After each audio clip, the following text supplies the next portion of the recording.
শেষ পর্যায়ে চলে আসছে। এখন আমরা আমাদেরকে যেভাবে ইনস্ট্রাকশন দেওয়া আসছে যে মিনিস্ট্রি থেকে যে যে মেন যে ৩টা বই যেমন বাংলা, ইংরেজি, গণিত, এই বইগুলো আমরা পরিপূর্ণভাবে চলেও যাচ্ছে, চলেও যাবে। আচ্ছা প্রতি রাত্রে আমরা বই ডেলিভারি করতেছি। গতকালকে গেছে, আজকে গেছে, আগামীতে মানে ৩১ তারিখের পূর্বেই আমাদের নির্ধারিত যে স্পট আছে ওই স্পটে বই চলে যাবে। কিছু গেছে এবং বাকিটাও চলে মানে যাচ্ছে। আচ্ছা নিয়মিতই বইয়ের কার্যক্রমও চলতেছে। এর মধ্যে আপনাদের ব্যস্ততা কেমন যাচ্ছে? ব্যস্ততা মানে দিনে রাতে সমানে ব্যস্ততা চলে যাচ্ছে। মানে মানে অকল্পনীয় ব্যস্ততা যাচ্ছে আর কি, যেটাকে বলে ২৪ ঘন্টায় দিন রাত কাজ চলতেছে, একদম নিরলসভাবে কাজ চলতেছে যাতে দ্রুত এই প্রজেক্টটা শেষ করা যায়। এখন মানে যেহেতু বইয়ের পরিবর্তন হয়েছে, আমাদের প্রিন্ট অর্ডার পাইতে দেরি হয়েছে, কার্য শুরু করতে দেরি হয়েছে। এছাড়া আর এমনিতে তেমন আর কোনো প্রভাব পড়ে না আর কি। অসুবিধা হচ্ছে? কাগজ কালির সহজলভ্যতাতে একটু জটিলতা আছে, যেমন পর্যাপ্ত পরিমাণ কাগজ পাওয়া যাচ্ছে না, অনেক সমস্যা। এখন আসলে সিন্ডিকেট সব জায়গায় কাজ করতেছে।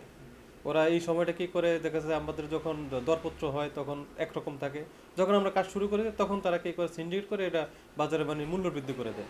তারপরে আমরা সর্বত্র চেষ্টা করতেছি যেভাবে হোক প্রজেক্ট শেষ করতে হবে, বাড়ুক আর কমুক। এখন যেহেতু একটা সরকারি প্রজেক্ট, তাও শিক্ষার্থীদের বই, শিক্ষা উপকরণ, সেক্ষেত্রে আমরা ওই ব্যাগটাকে আর ওইরকমভাবে করি না, যে যাই হোক হোক। আপনাদের এখানে কোন ক্লাস থেকে কোন ক্লাসের বই আমরা আপনারা এখানে ছাপাচ্ছেন? 6, 7, 8 তিনটা শ্রেণীর বই আছে আর কি আমাদের এখানে। তো আমরা মেইন বইগুলো আমরা আগে দিয়ে দিচ্ছি, আর বাকি যে বইগুলো আছে ওগুলো আমরা এর পরপরই চলে যাবে, স্টেপ বাই স্টেপ চলে যাবে। এখন প্রতিদিনই বই যাচ্ছে? প্রতিদিনই বই যাচ্ছে। মানে সরকারের সহযোগিতা কেমন পাচ্ছেন আপনারা এই বিষয়ে?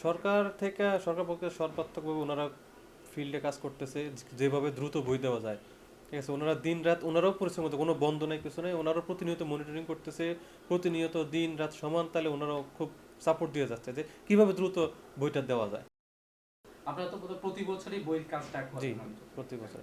আচ্ছা আচ্ছা। অন্যান্য বছর আর এই বছরের মধ্যে মানে মৌলিক কোনো পার্থক্য কি আপনার চোখে পড়তেছে? ব্যাংক থেকে একটু ফাইন্যান্সিয়াল সাপোর্টের ব্যাপারে একটু ব্যাক পেতে হইতেছে, কারণ এই সরকার পরিবর্তনের ফলে অনেক ব্যাংকই ফাইন্যান্স যারা করতো এগুলা বন্ধ হয়ে গেছে বা বন্ধ হওয়ার উপক্রম, ফাইন্যান্স বন্ধ করে দিচ্ছে। আমরা নতুন অন্য ব্যাংকে ফাইন্যান্স নিতে যেয়ে অনেক সমস্যার সম্মুখীন হতে, তার মধ্যে আবার বছর শেষ, বছর ক্লোজিং, তো এটারও একটা প্রভাব আছে, যার কারণে এটারও মানে ফিনান্সিয়ালও একটু ক্রাইসিস মোমেন্ট পার করতেছি। তার সব মানে মিলে চেষ্টা করতেছি যতটুকভাবে আগানো যায় আর কি।